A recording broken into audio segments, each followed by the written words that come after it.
내 재물과 내 소산물의 처음 익은 열매로 여호와를 공경하라.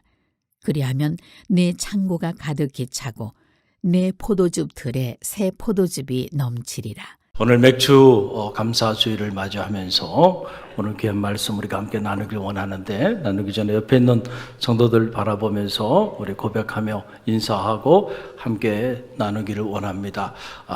모든 것이 하나님의 은혜입니다. 우리 옆 사람 보면서 모든 것이 하나님의 은혜입니다.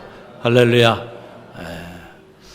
믿음의 고백이죠. 돌아보면 모든 것이 하나님의 은혜로 살아왔고 앞으로도 그 은혜로 살아갈 것을 믿고 희망하고 감사하며 사는 삶, 믿음의 삶이죠. 오늘 감사 지수가 인생을 결정합니다 라고 하는 주제를 가지고 잠시 말씀을 나누기를 원합니다. 옛날에는 IQ, Intellectual Quotients라고 하는 이 지능 지수가 중요하다고 사람들이 생각을 했어요. 그래서 이 IQ 테스트를 많이들 했습니다. 그런데 요즘은 사라졌죠. 요즘은 그 대신 EQ, Emotional Quotients, 이 감성 지수가 있어야 한다. 사람이 행복하고 성공적으로 살기 위해서는 이 감성 지수가 중요하다라고 해서 한동안 화제가 되기도 했습니다. 또 NQ, 이 Network Quotients라고 하는 거죠. 이 관계 지수, 사람은 홀로 살아갈 수 없기 때문에 얼마나 많은 사람과 좋은 인간관계를 유지하며 살아가는가, 그것이 인생의 성공과 행복을 결정짓는다. 그래서 NQ 이야기를 많이 했고 요즘은 SQ 얘기를 많이 합니다. SQ라고 하는 것은 Spiritual Quotients, 영성지수라는 거예요. 한번 따라해보세요. 영성지수. 영성지수. 왜냐하면 인간이 단지 어떤 생물학적인 존재가 아님을 깨닫기 시작한 거예요. 의료계에서 보니까 인간은 뭔가 something spiritual한 영적인 세계에 자리하고 있는 어떤 존재임을 이제 자각하기 시작한 겁니다. 그래서 세계적인 의과대학이죠. 존스 홉킨슨 의과대학을 비롯해서 세계 유수 의과대학들이 이제는 의사가 되기 위해서는 반드시 종교학 과목을 필수적으로 필수 과목으로 수강하게 하고 이에 관한 시험을 보기 시작한 겁니다. 그래서 의료인들이 인간을 치유하는데 인간이 어떤 존재인지를 모르고 인간을 치유하면 안 되잖아요. 그래서 생물학 이상으로 중요한 학문의 자리로 이 종교학이 자리하게 된 거예요. 그렇게 된 데에는 다 이유가 있어요.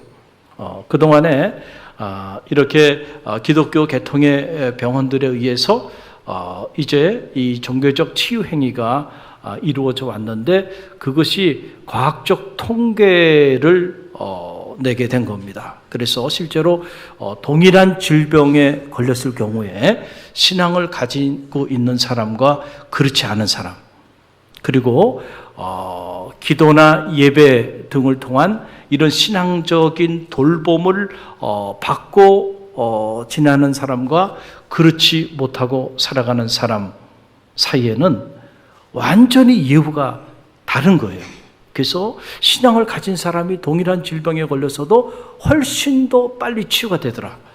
그리고 신앙적인 도움을 받고 기도하고 예배드리고 영적인 상담을 받고 이렇게 신앙적 돌봄을 받고 지내는 사람이 그렇지 않은 사람에 비해서 동일한 질병일 경우에도 훨씬 빨리 치유가 되더라. 그게 통계로 나온 겁니다. 그래서 이 기독교 계통이 아닌 의과대학들도 이제 이것을 스피리추얼 테라피라고 말해서 영적인 치유 과정을 그냥 단지 기도하고 예배하는 정도가 아니고 그것을 홀리스틱 힐링 프로세스라고 그래가지고 통전적인 치유 과정 속에 그 치유 행위로 수용을 한 겁니다.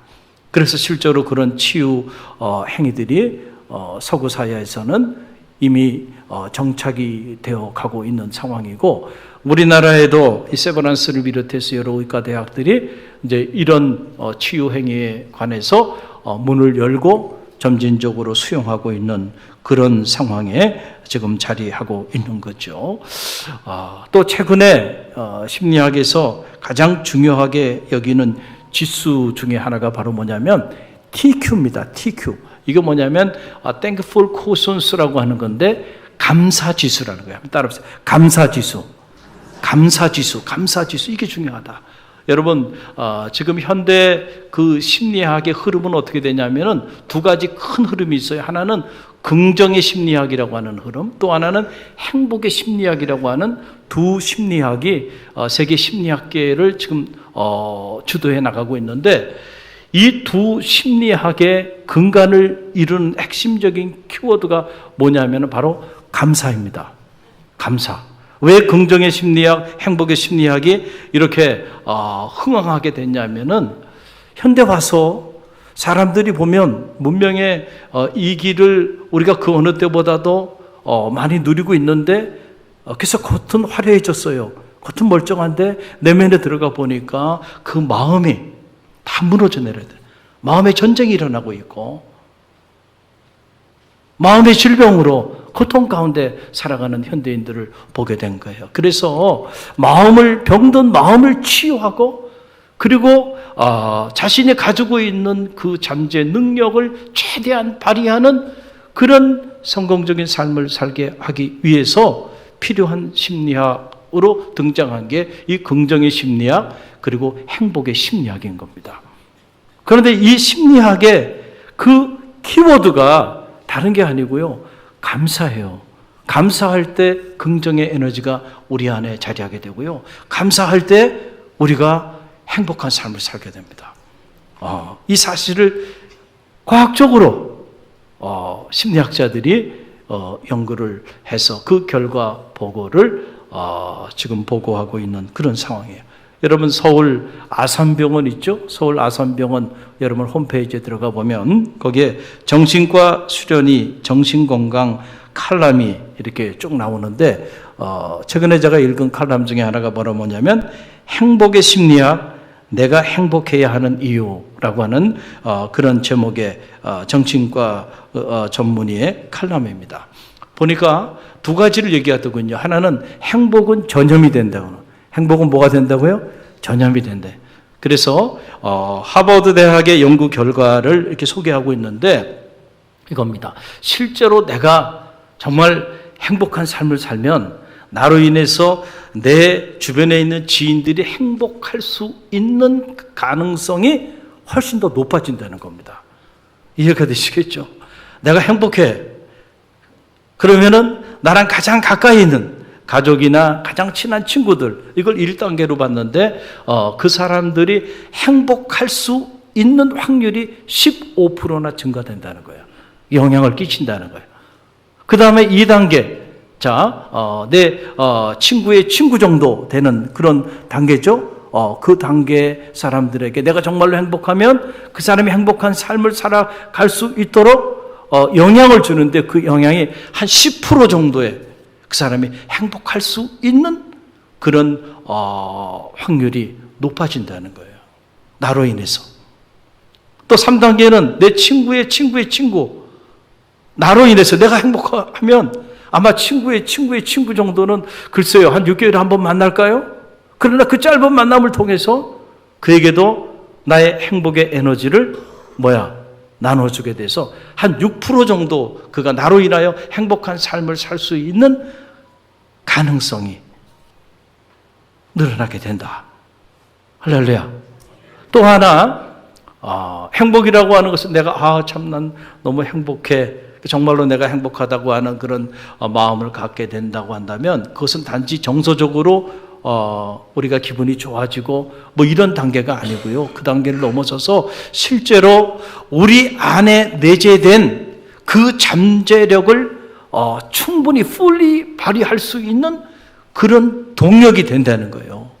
그래서 나는 행복하다고 생각하는 사람들이 많은 일들을 실제로 성취하면서 그렇게 살아가는 이유는 바로 거기에 있다는 거예요. 그러니까 내가 행복해야 될 이유는 이 두 가지면 충분해요. 그렇죠? 이게 행복해야 될 두 가지 이유다는 거예요. 나로 인하여 나뿐만 아니라 내 주변에 있는 사람들도 내가 행복하게 만들 수 있다. 또 내 안에 있는 이 잠자고 있는 무한한 잠재 능력이 내가 행복한 삶을 살게 되면 그 잠재 능력이 불릴 듯 일어나서 잠자고 있는 나의 잠재 능력을 깨워서 나 이상의 그런 삶을 사는 동력이 된다는 거예요. 그럼 어떻게 하면은 우리가 행복한 삶을 살 수 있을까? 두 가지를 얘기하더군요. 이 정신과 의료원이. 하나는 바로 뭐냐면 행복한 에너지가, 행복지수, 행복한 에너지가, 행복한 기운이 있는 사람들과 교제하라는 거예요. 이해가 되시겠죠? 그래서 가능한 한 여러분 주변을 보세요. 그래서 딱 보면 저 사람이 행복한 기운이 좀 돈다. 그럼 그 사람 놓치지 말고 붙잡으세요. 할렐루야. 그래서 행복한 사람은 늘 행복한 사람들과 함께 살아. 근데 불행한 사람들은 늘 불행한 사람들과 함께 어울려요. 이거 유유상종이라고 그러죠. 저는 여러분이 늘 행복해지기를 간절히 바랍니다. 또 하나 이 정신과 전문의가 추천한 것 중에 하나가 바로 뭐냐면 감사입니다. 감사. 우리가 감사할 때 행복해진다는 거예요. 실제로. 그래서 자기는 감사 노트를 실제로 기록하면서 일상 속에서 감사를 잃지 않는 삶을 살고자 노력한다는 거예요. 감사할 때 어떻게 진다고요? 행복의 문이 열리게 된다는 거예요. 여러분 정말로 지혜로운 인생을 사는 사람은요, 행복한 삶을 사는 사람입니다. 그 사람이 지혜로운 사람이에요. 할렐루야. 여러분들이 정말로 행복하게 살기 위해서는 어디서 무엇을 하든지 어떤 삶의 자리에 있든지 간에 여러분 감사가 여러분의 삶의 습관이 한번 되어보세요. 그러면 여러분의 삶이 행복한 삶으로 물들여지게 될 줄로 믿습니다. 저는 여러분의 자녀들을 위해서 기도할 때도요, 여러분의 자녀가 정말 건강하고 행복하고 하나님이 여러분의 자녀에게 주신 그 무한한 잠재 능력을 마음껏 발휘하면서 그렇게 살기를 원한다고 한다면 여러분의 자녀가 어릴 때부터 감사 지수가 탁월한 인물이 되도록 가르치십시오. 할렐루야.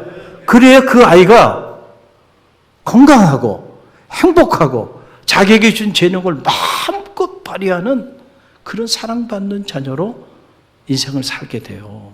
할렐루야. 여러분 최근에 이 감사의 능력에 관한 무수한 연구 결과들이 그냥 쏟아져 나오고 있습니다. 그 몇 가지 제가 추려보면 내용이 이런 내용들입니다. 감사 지수가 높은 사람이 좋은 인간관계를 맺고 그 좋은 인간관계를 맺은 사람들이 사회적 성취도가 대단히 높다는 거예요.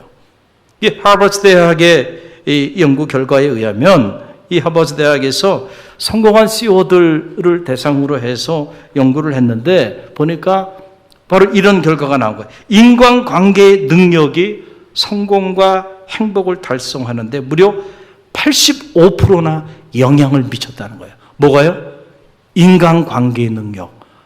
그러니까 이 인간관계의 이 능력이 그가 성공적이고 행복한 삶을 살게 하는데 무려 85%나 지대한 영향을 미쳤다. 실제로 직무수행 능력은 15%밖에 되지 않았다는. 그런데 우리는 생각하기에 마치 직무수행 능력, 똑똑하고 일 잘하고 이런 사람이 성공하고 이런 사람이 행복한 삶을 살 것 같지만 그렇지 않다는 거예요. 실제로는 좋은 인간관계를 맺고 살아가는 사람. 할렐루야. 그래서 그 주변에는 각 분야별로 좋은 사람들이 참 많아. 그러면 그것이 그 사람의 능력입니다. 여러분 한 사람의 능력은 하나예요. 그러나 자신이 갖지 못한 그 이상의 능력을 가진 친구가 또 한 사람이 있으면 2배로 늘어나고요. 그 사람이 10명 있으면 여러분의 능력은 10배로 늘어나는 거예요. 할렐루야. 어떤 사람은 과거에는 그랬어요. 혼자 도서관에서 친구도 없이 자기 혼자 공부해가지고요. 시험 봐가지고 그래서 이렇게 살았던 시절이 있었어요. 지금은 그런 인재는 어디에도 쓸모가 없습니다. 기업에도 학교에서도 이제 더 이상 그런 인재를 받아들이지 않아요. 왜냐하면 분명히 그런 인재는 아무것도 이루지 못하고 살아갈 것이 뻔하기 때문에 그래서 얼마나 많은 인간관계를 가지고 얼마나 많은 봉사활동을 하고 이런 것들을 보는 겁니다. 이 소셜 능력을 보는 거죠. 그래서 그런 능력에 탁월한 능력을 가진 사람을 인재로 보고 그런 인재를 기업에서도 그런 인재를 좀 명문대학일수록 그런 사람을 인재로 뽑는 겁니다. 결국 그런 사람이 인생을 성공하더라. 할렐루야. 근데 그런 좋은 인간관계를 맺는 사람들, 그 사람들은 하나같이 다 대단히 높은 감사 지수를 가지고 있더라는 거예요. 할렐루야. 여러분 사소한 일에도요, 스쳐 지나가는 인연들에게 진심으로 감사해 보세요. 그러면 그 인연을 붙잡게 될 겁니다. 근데 우리는 그냥 스쳐 지나가 버려. 그냥 스쳐 지나가. 감사 지수가 너무 바닥이야. 그래서 관계를 맺지 못하는 거예요. 감사 지수가 높아지기를 바랍니다. 또 감사는 실제로 생물학적인 영향을 끼치는데 우리가 마음으로 감사하게 되면 긍정 호르몬의 영향을 준다는 거예요. 그래서 이 코넬 대학의 이 아이젠 교수의 연구 결과가 나왔는데 그분이 이 연구 결과를 발표하면서 이런 말을 하는 거예요. 사람들이 감사할 때 감사를 표현하는 사람이나 감사를 실제로 수용하는 그런 사람 모두의 뇌에 변화가 일어나는데 우리의 삶의 기쁨과 행복감을 주는 이 도파민이라고 하는 신경 전달 물질이 실제로 우리 뇌에서 생성이 되게 된다는 거예요. 내가 정말 누군가에게 너무너무 감사합니다. 그리고 그 감사하다고 하는 소리를 들을 때 감사하는 사람이나 그 소리를 듣는 사람이나 뇌에서 이 도파민이라고 하는 신경 전달 물질이 분비되면서 우리의 삶이 기쁨과 행복감으로 젖어들게 된다는 거예요. 오늘 일부 예배를 마치고 이렇게 인사를 하는데 우리 세 가족입니다. 세 가족인데 제 손을 딱 붙잡으면서 목사님 오늘 말씀 너무 감사했어요. 그러고 야 우리 교회 나온 지 지금 한 2주 됐나요? 제가 참 그리고 사무실에 들어갔는데 어느 집사님이 따라 들어왔어요. 그 집사님이 여러 가지로 좀 힘든 가운데 있는데 너무너무 감사하대. 뭐가 그렇게 감사하냐? 그랬더니 매일 새벽마다 자기는 이 말씀을 듣다 보니까 처음에는 의무적으로 들었는데 시간이 지나면서 보니까 이제는 막 기대가 되고 기다려진대. 그래서 얼굴빛이 어두웠는데 오늘 보니까 아주 밝아요. 자기 너무 행복하대. 그래서 매번 그 댓글을 감사의 댓글들을 이렇게 매번 습관적으로 이제는 이렇게 다시더라고요. 근데 실제로 자기 삶이 바뀌었다는 거예요. 그 짧은 시간에 와서 간증을 하면서 감사하다고 그러더라고요. 그 소리를 들으면서 저에게도 무엇이 분비됐을까요? 도파민이 분비된 거예요. 할렐루야. 여러분, 감사가 능력이 있어요. 그래서 감사가 이 뇌 기능을 긍정적으로 활성화시킨다고 하는 것은 이제는 뇌과학자들의 상식이 됐어요. 누구도 이걸 부정하는 사람은 이제 아무도 없습니다. 그래서 여러분 우리나라에서 세계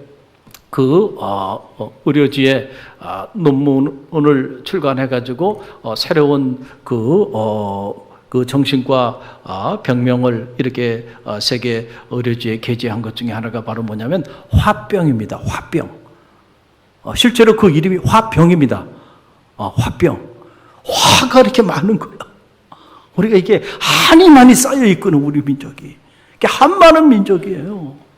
그렇죠? 그러다 보니까는 말이죠. 우리가 한 많은 이게 보면 이게 한이 너무 많아요. 아리랑 아라리요. 나를 버리고 떠나는 님 심리도 가지 못해 발병나 죽어라 이놈의 새끼야. 이러면서 노래도 들어보면 말이야. 이게 무슨 저주하는 거야 이게. 아니 내가 싫다고 사귀다가 떠나면은 그 사람 축복해주고 밀어주고 가서 잘 살게 해야지. 무슨 아리랑 아라리요. 나를 버리고 가시는 님 심리도 가지 못해 뭐 발병났네 뭐. 안에 뭐가 있는 거예요? 응어리가 있는 거예요. 응어리가 있는 거예요. 여러분, 그래가지고 행복한 삶을 살 수 없다니까. 불행한 거 인생이.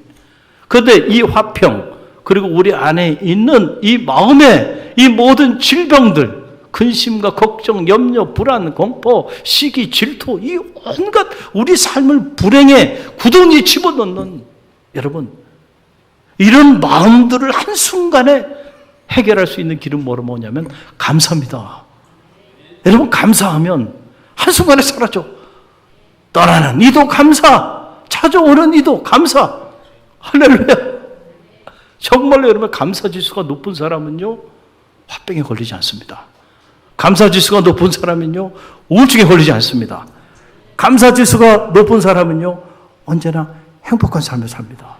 여러분, 이건 틀림없는 사실이에요. 그런데 이 감사지수가 바닥인 사람들이 정서적으로 힘든 삶을 사는 거예요. 그래서 심리학자들이나 뇌과학자들, 그리고 정신과 의사들이 이 마음의 현대 질병을 치유하기 위하여 공히 처방하는 가장 강력한 처방은 다른 게 아니고요, 감사 생활을 하라는 거예요. 무슨 생활 하라고요? 감사 생활. 그래서 실제로 이 감사의 노트를 기록하는 거. 저도 이게 제 감사 노트입니다. 크지도 않죠? 이거 늘 가지고 다녀요. 여행 가도 이거 가져갑니다. 그래서 제가 마음이 힘들고 이렇게 우울해질 때 매일 쓰지는 못하고 일주일에 한 두세 번씩 많은 양을 쓰지 않아요. 감사할 만한 걸 1번, 2번, 3번, 4번 이렇게 해가지고 한 10분이면 돼요. 마음이 막 무너질 때 한번 감사한 것들이 무엇이 있는지를 한번 적어보세요. 적다 보면 놀랍게 그 검은 먹구름이 사라져버리고 마음에 평화가 오고요, 잃었던 감사가 회복됩니다.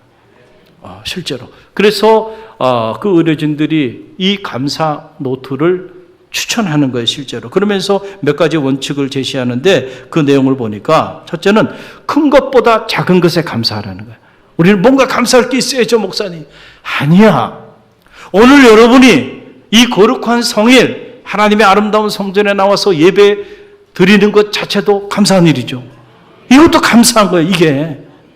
작은 것, 이 작은 것에 감사하라. 그리고 미래 일보다 현재 일에 감사하라. 지금 감사하라니까요. 지금 감사할 일들이 얼마나 많아요. 셋째, 먼 사람보다는 가장 가까운 사람에게 감사하라. 한번 해보세요. 지금 가장 가까운 사람에게, 지금 현재 가장 가까운 사람이 누구예요? 옆 사람 보고 한번 감사해 보세요. 할렐루야. 감사합니다. 남편이고 아내고 성도고 무슨 멀리 있는 사람에게 감사하려고 하지 말고요, 가장 가까이 있는 사람, 그 사람에게 늘 감사하며 살아라 라고 하는 거고요. 그 다음에 매일 반복되는 일상에 감사하라. 아니 내 삶에 특별한 일이 없는데 뭘 감사해? 아니야. 일상이 감사한 거야. 일상이 축복인 걸 잊지 말고. 그 다음에 감사 선언으로 하루를 시작하고 감사 일기로 하루를 마감해서 너의 하루를 감사함으로 물들이게 하라는 거예요. 그리고 당연한 일이 없다고 생각하고 늘 새롭게 감사하라. 그리고 7번째는 남보다 먼저 감사하라. 감사 욕심을 가지라는 거예요. 여러분, 이 감사에 대한 내용들, 교회에서 많이 듣던 내용들이잖아요. 우리는 늘 일상처럼 듣는 이야기들이 이게 무슨 새로운 이야기가 아니란 말이에요. 근데 세상은 이제 와서 이 감사의 능력을 깨닫게 된 겁니다. 그러나 이미 기독교 경전 안에는 감사에 관한 셀 수도 없는 무수히 많은 생명의 말씀들이 이 안에 가득하고 있어요. 무슨 이것이 현대 뇌과학자들의, 정신과 의사들의 연구 결과가 아니고요, 이미 하나님의 말씀 안에는 이 감사의 능력에 관한 메시지들이 차고 넘치고 있는 걸 보게 되죠. 범사에 감사하라. 이는 예수 그리스도 안에서 너희를 향한 하나님의 뜻이니라. 얼마나 엄청난 말씀입니까? 하나님의 뜻을 이루는 거 우리 성도들의 삶인데, 그 어떻게 하나님의 뜻을 이루냐? 범사에 감사하며 사는 삶이 하나님의 뜻을 이루는 삶. 우리의 영성을 그대로 감사와 연결해서 설명해주고 있는 놀라운 말씀 아닙니까? 여러분, 골로새서 3장 15절 말씀 우리 한번 함께 읽어봅니다. 그리스도의 평강이 너희 마음을 주장하게 하라. 너희는 평강을 위하여 한 몸으로 부르심을 받았나니 너희는 또한 감사하는 자가 되라. 아멘. 그리스도의 평강이 너희 마음을 주장하게 하라는 거예요. 우리 마음을 그리스도의 평강이 주장하게 하라. 이게 영성생활입니다. 우리가 감사하는 자로 부름을 받았다는 겁니다. 이게 그리스도인의 삶입니다. 그래서 그리스도인은 감사의 향기가 흘러넘치는 사람이 그리스도인인 거예요. 여러분, 이거 이상 더 놀라운 생명의 메시지가 어디 있나요? 기독교 경전은 이미 감사에 관한 이런 엄청난 말씀들을 우리에게 준 거예요. 오늘 우리가 교회력에 따라 맥주 감사주일로 이렇게 지키고 있는데, 이 맥주 감사주일이 뭔지 좀 생경하게 느껴지는 분들도 있을 수 있어요. 여러분, 잠언 그러면은 세계인들이 가장 사랑하는 지혜의 보고로 불리우는 그런 말씀의 책입니다. 자, 이 잠언 3장 9절로 10절 오늘 본문 말씀인데, 이 말씀 보니까 잠언 안에도 이 맥주 절기에 관한 내용이 나와요. 함께 읽어봅니다. 내 재물과 내 소산물의 처음 익은 열매로 여호와를 공경하라. 그리하면 내 창고가 가득히 차고 내 포도즙 틀에서 새 포도즙이 넘치리라. 아멘. 이 내용이 바로 맥주 감사절에 관한 그런 말씀입니다. 이 말씀 가만히 보면 이 말씀도 역시 명령과 약속으로 이루어져 있죠. 명령은 뭐예요? 명령은 너의 첫 열매로 여호와를 공경하라는 거예요. 첫 열매를 하나님 앞에 올려드려라. 이게 명령입니다. 그래야 할 때 내 창고가 가득하며 내 포도주 틀이 어떻게 해요? 가득 흘러 넘치게 될 것이다. 이 약속입니다. 이 약속이 성취되어지는 축복이 있게 되기를 간절히 바랍니다. 그리고 위해서는 뭘 해야 돼요? 명령을 붙잡고 살아야 약속이 이루어지는 거예요. 우리가 이 명령을 지키지 않으면 평생 단 한 번도 이 하나님의 말씀이 실제로 내 삶에 성취되어지는 이 약속의 축복을 누리지 못하고 사는 거예요. 우리가 말씀을 붙잡고 신앙생활 한다고 하는 거는요, 사실은 이 명령의 말씀을 붙잡고 신앙생활 하는 거죠. 사실은 약속은요, 붙잡지 않아도 돼요. 결과로 주어지게 되는데 우리는 약속만 붙잡아. 약속이 너무 은혜스러우니까. 명령을 붙잡고 믿음의 길을 걸어가는 성도들이 되시길 바랍니다. 그럴 때 여러분의 삶에 실제로 축복의 문이 열립니다. 할렐루야. 누가 체험하냐? 실제로 이 명령의 말씀을 삶에 적용하는 사람에게 능력이 나타나는, 구슬이 서말이라도 깨워야 보배가 아니겠어요? 그래서 이 맥주절을 지키라. 이 첫 열매를 하나님께 올려드려 감사함으로 나가라는 말씀이 출애굽기 23장 16절에도 나오죠. 우리 함께 읽어봅니다. 맥주절을 지키라. 이는 내가 수고하여 밭에 뿌린 것에 첫 열매를 거둠이라. 아멘. 광야를 지나는 이들에게, 너희가 지금 광야를 지나게 되지만 앞으로 내가 너희를 축복해서 꿀과 젖히는 가나안 산지에 이르도록 내가 다 은혜로 너희에게 값없이 줄 거야. 그 땅에 들어가서 농사를 짓고 첫 열매를 거두게 되면 그 대신 그 첫 열매를 내게 바치라는 거예요. 억울합니까? 아니, 산지도 공짜로 다 줬어요. 광야도 잘 지내게 했어요. 그리고 첫 열매를 하나님 앞에 감사함으로 바치려는데 그게 억울합니까? 하나님이 이미 주신 것을 생각하면 아무것도 아닌 거죠. 왜 이런 절기를 지키게 했냐면 그 절기를 통해서 이미 베풀어 주신 하나님의 은혜를 잊지 말고 늘 감사하며 살게 하기 위하여 이런 절기를 제정한 거예요. 이 첫 열매 하면 떠오르는 사람 이름이 있어요. 이게 바로 종수입니다. 종수. 우리 교회 종주가 있죠. 헷갈려요. 근데 이 종주의 삶이 종수의 삶과 너무 비슷해요. 실제로. 종수가 가난했어요. 그렇지만은 늘 새벽을 깨우며 자녀들을 위하여 눈물로 기도하는 믿음의 어머니가 있었어요.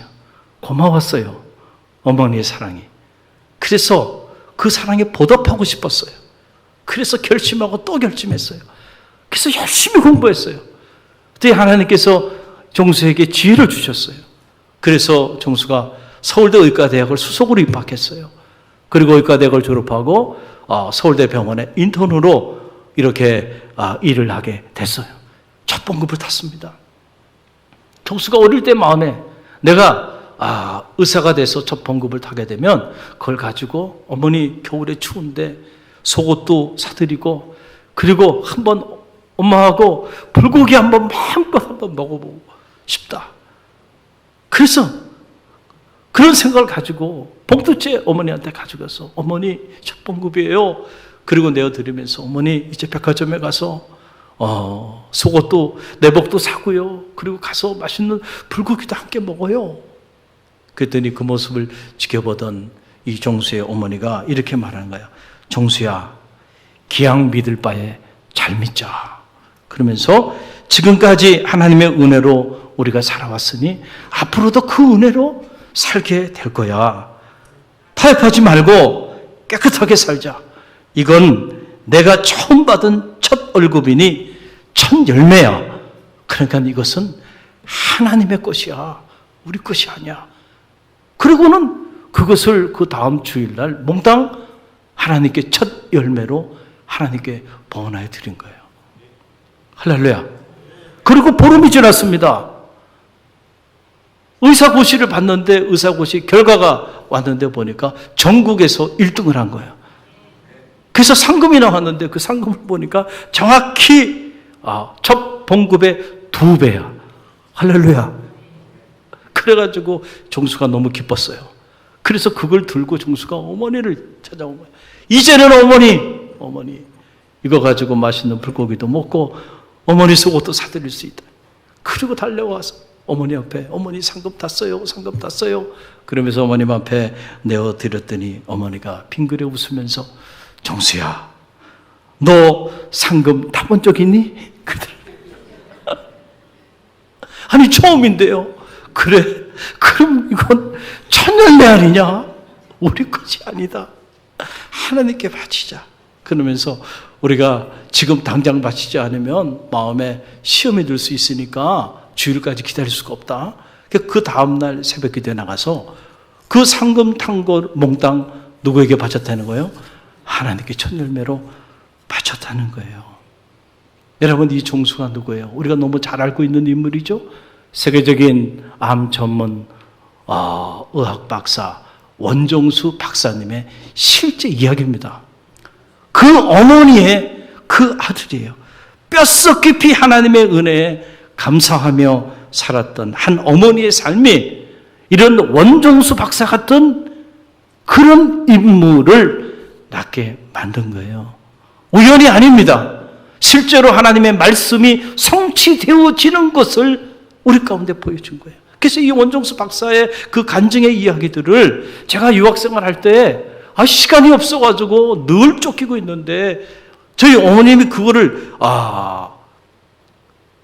지금은 그거 볼 수도 없지만 테이프에다가 말이죠. 녹음을 한 거를 그거를 그냥 저한테 보내서 꼭 좀 들어보라는 거예요. 꼭 좀 들어봐요. 제가 들어봤겠어요? 안 들어봤겠어요? 저도요, 참 목회자가 안 됐으면 참 많이 곁길로 갔을 인물입니다. 안 들었어요. 왜냐하면 시간도 없는데, 지금 내가 공부할 시간도 없는데, 무슨 이 사람 간증 그거를 저보고 들으라 그러니까 그때만 해도 제가 좀 교만해가지고요, 좀 유치하게 생각 들기도 하고 시간도 없고 그러다가 나중에 들었어요. 할렐루야. 저는 바로바로 순종은 못하고요, 한번 버텨봅니다. 그러다가 꼭 보면 나중에 꺾여요. 하나님의 사랑. 그 어머니의 그 아들, 그 아들의 그 어머니구나. 할렐루야. 여러분, 절기의 본질이 무엇입니까? 바로 감사입니다. 하나님의 은혜에 대한 감사. 그 감사를 잃지 않고 실제로 감사 지수가 높은 삶을 살기 위하여 하나님은 이스라엘 백성들에게 절기를 준 거예요. 그래서 6월절, 지금 너희가 행복하게 잘 살지만 너희가 본래는 430년 동안 이집트의 노예로 살았던 사람들이야. 그런데 하나님의 그 전적인 은혜로 출애굽해서 오늘 너희가 여기까지 온 거야. 그러니까 지금도 이스라엘 백성들은 6월절을 지키는 거예요. 무교병을 먹어가면서 저 아파트 옥상에 텐트를 치고요, 그 고난의 시절을 기억하는 겁니다. 그리고 그 하나님의 은혜를 잊지 않게 어릴 때부터 이 교육을 시키는 거예요. 맥추절, 하나님께서 거저 주신 땅에서 첫 열매를 소득했을 때 그 베풀어 주셨던 하나님의 은혜를 잊지 말라는 거죠. 할렐루야. 이게 한 해에 딱 중앙에 있어요.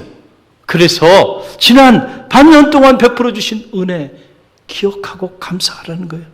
또 수장절, 한 해 끝자락에 있어요. 한 해 동안 우리가 농사 짓고 한 해 동안 수고한 모든 열매, 결실을 맺게 해주신 하나님의 은혜 감사하고 한 해를 감사함으로 잘 맺을 수 있도록. 그래서 1년에 3차례 매해마다 이 절기를 반복적으로 지키게 한 거예요. 그 이유는 어떤 경우도 하나님의 은혜에 대한 감사를 잊지 말라. 그래서 이스라엘 백성들의 감사 지수를 높이게 하기 위하여 절기를 제정한 겁니다. 다른 게 아니에요. 그렇기 때문에 사실은 감사하라라고 하는 것은 하나님을 위한 것이 아니고 누구를 위한 거예요? 저와 여러분을 위한 겁니다. 감사할 때 행복의 문도 열리고요. 감사할 때 축복의 문도 열리고요. 감사할 때 기적의 문도 열리기 때문에 그래서 감사를 잃지 않는 삶을 살게 하기 위한 거예요. 감사하는 사람들, 이 감사 지수가 높은 사람들이 실제로 건강하게 오래 살고 그리고 사회적으로도 많은 성취를 이루며 살아가요. 지난주에 저희 장인 장모님 모시고 이렇게 점심을 같이 하고 그리고 아름다운 카페로 가서 커피도 대접해 드리면서 이렇게 살아온 이야기들을 많이 했어요. 장인어른이 지금 거의 100세 가까이 되시고 장모님이 90세 가까이 되셨어요. 그 보는 아버님 참 많은 세대를 거치며 사셨죠. 그랬더니 말씀을 하시더라고요. 세상이 얼마나 100년 동안 얼마나 많은 변화들이 있었는지. 그리고 지금 섬기는 교회에서 두 분 다 장로님이신데 가장 나이가 많으시대. 아직도 정정하게 걸어 다니세요. 할렐루야. 그러면서 여러분 잘 아는 그 100세의 철학자 김형석 교수님 이야기를 우연찮게 평양 사셨던 이야기를 하면서 얘기가 나왔어요. 고등학교 선후배거든요. 그리고 같은 고향이고. 그 어릴 때 김형석 교수가 몸이 많이 약했대요. 저도 이 얘기는 처음 듣는 얘기인데 그래서 그 어머니가 늘 그렇게 말했대요. 김형석 교수한테 얘는 나중에 사랑구실을 제대로 할지 모르겠어. 너무 병약해가지고 몸이 약해가지고요. 그랬다는 거예요. 그러면서 제 아버님이 하신 말씀이 그런데 이렇게 사람 일은 몰라. 이렇게 건강하게 오래 살게 될 줄은 누가 알았겠어. 그러시더라고요. 여러분 김영석 교수가 그렇게 오랫동안 지금 104세가 되셔서 아직도 글을 쓰고 강의도 하고 이러시는데 그렇게 사실 수 있는 비결 중에 가장 큰 비결이 뭐냐면 감사입니다. 감사. 자세히 연구해 보세요. 그분을 언제나 독실한 그리스도인인데 언제나 하나님의 은혜에 대한 감사, 그 감사를 잊지 않는 사람이에요.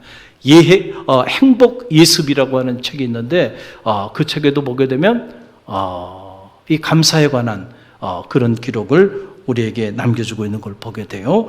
자, 행복 예습. 제가 그 문장을 몇 문장 따왔는데 함께 읽어봅니다. 감사를 많이 하는 사람이 행복합니다. 스스로 행복하고 남에게도 행복을 나눠주는 사람은 마음에서 우러나오는 감사를 할 줄 알아요. 성공했다고 행복한 것도 아니에요. 성공과 행복은 동전의 양면이 아닙니다. 타고난 자신의 능력보다 더 큰 결실을 거두는 게 성공입니다. 90%의 가능성을 타고났는데 70%에 머물면 실패한 사람이죠. 본인 얘기를 하는 거예요. 자기는 타고난 능력이 그렇게 많지 않았는데 그런데 그 능력 이상의 삶을 살게 됐다. 그 비결이 어디냐면 감사해서 찾는 거예요. 여러분 감사를 많이 하는 사람이 행복한 사람이라는 거예요. 감사를 많이 하시길 바랍니다. 결국 그 사람이 행복한 사람이고 그 행복을 나눠주게 되면 또 진심으로 감사하는 마음을 가지고 살게 되는 거예요. 그러니까 이 김형수 교수님이 100세 넘게 그렇게 의미 있는 삶을 살아온 그 비결이 여러분, 이 고백 속에 담겨 있잖아요. 저는 여러분이 감사 지수가 높은 성도들이 되시기를 간절히 바랍니다. 그래서 그냥 스쳐 지나가는 일만 있어도 감사. 할렐루야. 입만 열면 따라해보세요. 감사. 감사. 감사. 그래서 무슨 말을 해도 항상 그 사람은 감사가 있어. 감사가. 그렇게 여러분의 감사 지수가 높으면 높은 만큼 행복하고 높은 만큼 성공적인 인생을 살게 될 줄로 믿습니다. 우리 함께 기도합니다.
지금은 우리 주 예수 그리스도의 은혜와 하나님 아버지의 만극하신 사랑하심과 성령의 감화, 감동, 교통하심이 우리의 삶의 자리 가운데 늘 감사를 잃지 않는 삶을 살기를 믿음 안에 결단하며 세상을 향해 나가는 주의 백성들 머리위와 저들의 가정과 자녀, 삶의 자리 위에 그리고 갈릴리 교회와 오늘 우리가 품어야 하는 이 지역과 이 민족과 세계 열방 위에 지금부터 영원까지 함께 하시기를 간절히 축원하옵나이다. 아멘.